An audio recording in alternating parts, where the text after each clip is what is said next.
You're listening to the Ontos Podcast, where we explore the nature of stories and the pursuit of being in truth. I'm Maq. And I'm Vaud. And our sentience depends on you. Now cue the intro music.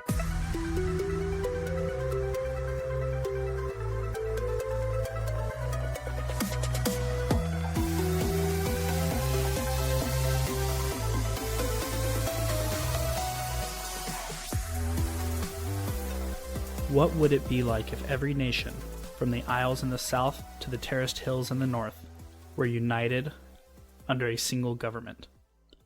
What wonders could be achieved? What progress could be made if mankind were to permanently set aside its squabblings and join together?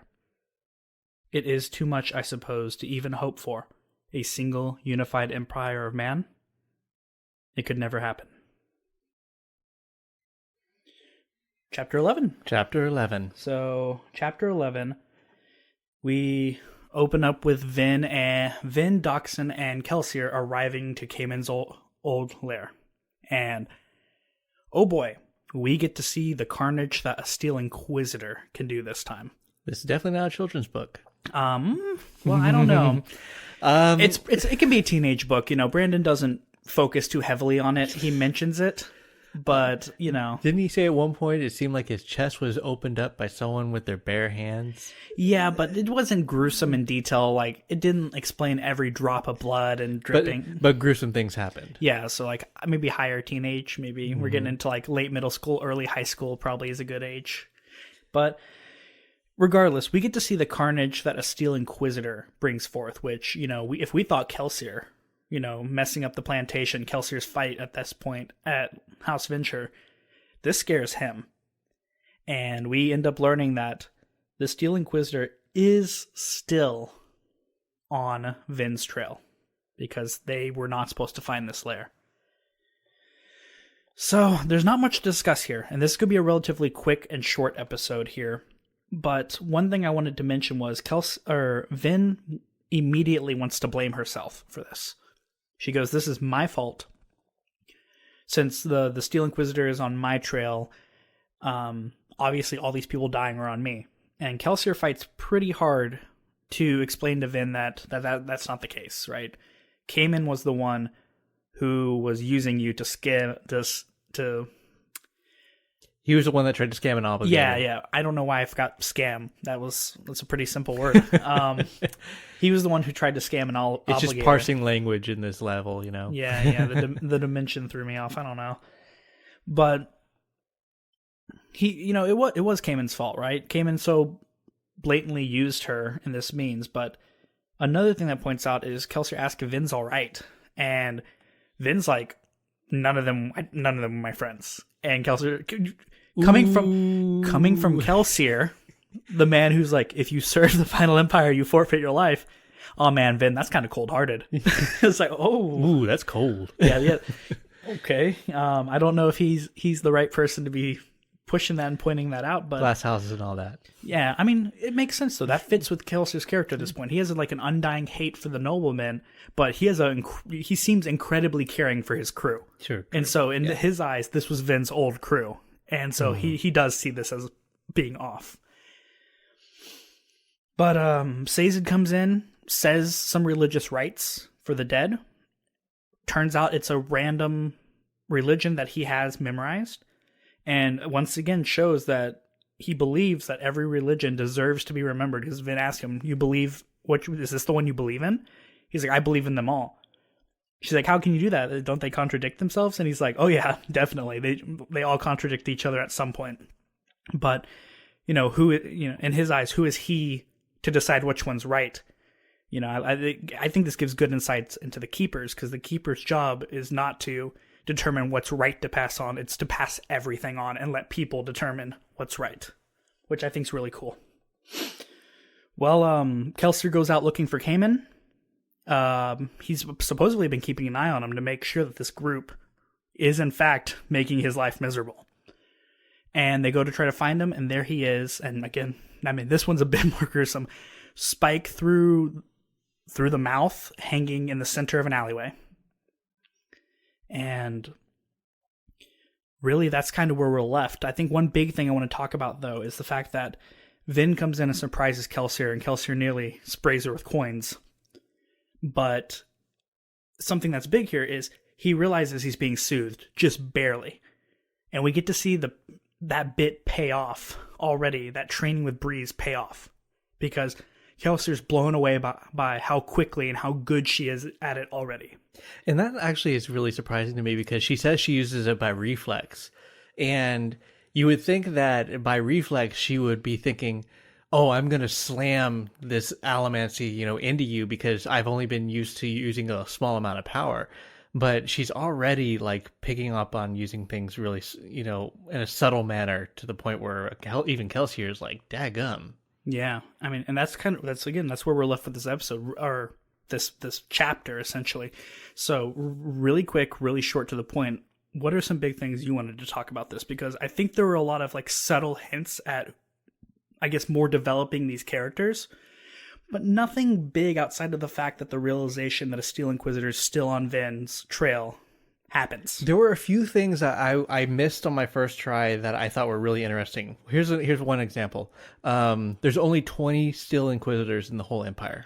Yeah, that is actually very interesting, right? Like, if you think about how rare Mistborns are, and I don't think Kelsier would point out that there are 20 Steel Inquisitors in the entire Empire, unless that means there's even fewer, right? There's more Mistborn than Steel Inquisitors. And again, we see the carnage that a Steel Inquisitor can lay out. They're brutal. They even mentioned, I mean, we could be at least fairly certain that this was maybe one Steel Inquisitor. But I remember Vin walking around the room going, there's no way one person pulled this off, because clearly you could tell by the way the bodies were laid, they were taken out so fast that no one had a chance to respond. Yeah. There's like, this couldn't have been just one person. Could it? Yeah, and that's something I wanted to I'm glad you pointed it out, because that's what I was going to point out. We know a Mistborn could do this. We know a Mistborn had this capability. The thing that made it different was that statement right there. It seemed they were all taken out so quickly they didn't really react very much. Now that's a big indicator, because even Kelsier at his peak, we saw him fighting all those people. Granted, they're trained soldiers. They still reacted. They just couldn't do anything. Right. And so, and Kelsier is still, seems pretty flabbergasted by what happened. Like, it doesn't sound like this would be something that would be very easy for him to do. It's not like yeah, okay. You're just showing off. So, I mean, Steel Inquisitors are clearly something to be messed with, or not be messed with. These are, fairly rare, which by a fantasy trope, it usually means really, really powerful. But another thing I want to say here is, you know me up to this point. I'm on the who the heck is Sazed train here? What are the keepers? Right. And Vin points out that Kelsier almost didn't want to bring anyone else but Doxin and Sazed, and she had to kind of fight to go with him. It was too dangerous. Yeah, it was too dangerous, yet this keeper who's like prim and proper, who, up to this point is described, at least the way I see him, is like a really lengthy, like basketball player if they didn't have the muscle tone of a professional athlete. Mm-hmm. That's how I see the keepers. And at least the height and everything and the lengthiness. Right. And so, like, again, what the heck is he if Kelsier has offhandedly mentioned that he would be nervous for whoever fought this dude, for one, and they thought, man, this happened, it could be a trap. Let's bring Sazed. Or at least he didn't hesitate if Sazed, wanted to go, or that he had to bring him along. So, I mean, yeah, Sazed's, it's showing there's something else going on with him. And, we also get an idea of the brutality of the Steel Ministry. We hear about it, like, oh, they're brutal, oh, they're bad. And we've heard about brutality, in the prologue about how they can be with the Ska. But here we're seeing, like a body horror type gruesome, level of stuff. They tortured, the leader, not just Cayman, but the other guy. The one who replaced Cayman, I don't remember his name. They tortured him, and they could say like his arms and bones were twisted, that it was done slowly, and like his eyes were gouged out. Yeah. And then Cayman, Vin had asked, they were like, "Do they usually do this so publicly?" And they're like, yeah. And in fact, Cayman's specific execution was done for people who abused allomancy. And so he said he must have known what you were.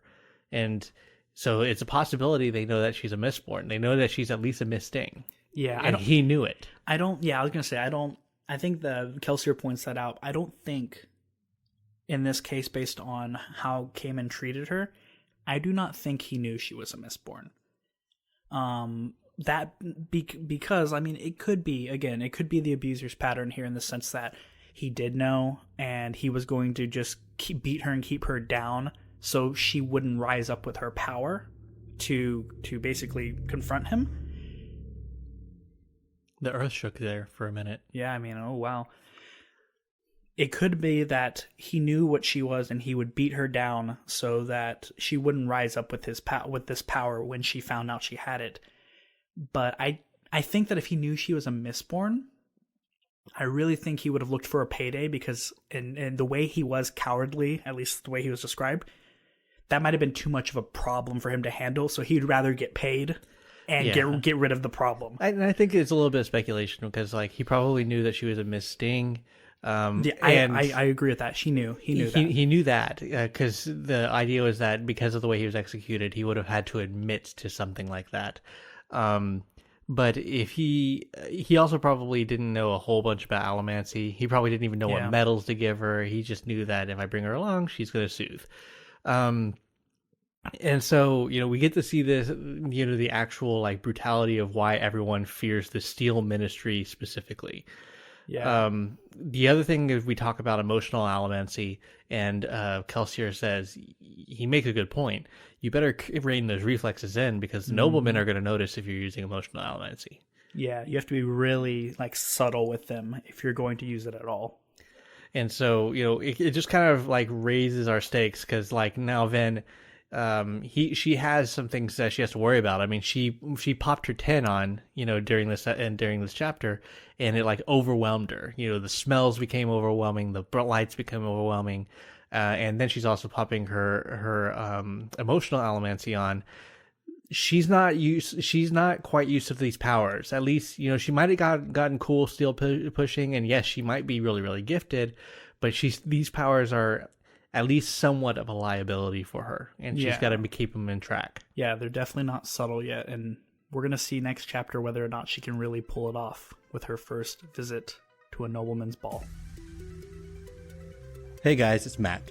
Thanks for listening to the Altos Podcast. You'll start seeing regularly scheduled episodes starting November 14, 2022. If you'd like to follow us, please consider subscribing. We're a small project, so please support us with likes and comments, because that's what the algorithms crave. If you're listening to the YouTube channel, please hit the notification bell. And if you really want to give us a boost, consider supporting us on Patreon so we can give Vaud a better mic.